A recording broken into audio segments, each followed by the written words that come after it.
Hi, எல்லாருக்கும் வணக்கம். இனிய குடியரசு தின நாள் நல்வாழ்த்துக்கள்.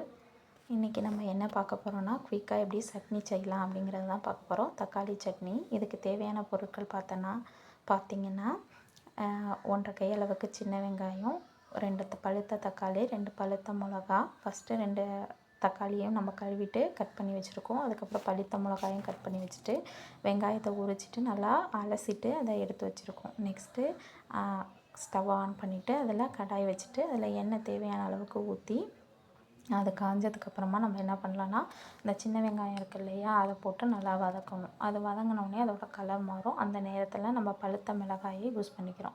பழுத்த மிளகாய் ஏன் நான் யூஸ் பண்ணுறேன்னா, இது நல்லா காரமாக இருக்கும். பச்சை மிளகாயை விட, காஞ்ச மிளகாயை விட இது நல்லா காரமாக இருக்கும். ஸோ அதனால் 2 மிளகாய் இதுக்கு போதுமான அளவு இருக்கும். இது வதங்கினதுக்கப்புறம் இதில் நம்ம கட் பண்ணி வச்சுருக்க தக்காளியும் போட்டு நல்லா வதக்கணும்.